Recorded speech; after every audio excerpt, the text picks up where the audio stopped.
शुक्लाम्बरधरं विष्णुं शशिवर्णं चतुर्भुजं प्रसन्नवदनं ध्यायेत् सर्वविघ्नोपशान्तये। व्यासं वसिष्ठनप्तारं शक्तिः पौत्रमकल्मषं पराशरात्मजं वन्दे शुकतातं तपोनिधिं। व्यासाय विष्णुरूपाय व्यासरूपाय विष्णवे नमो वै ब्रह्मनिधये वासिष्ठाय नमो नमः।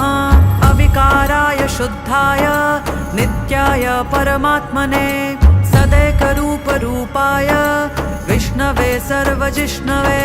यस्य स्मरणमात्रेण जन्म संसारबन्धनात् विमुच्यते नमस्तस्मै विष्णवे प्रभविष्णवे।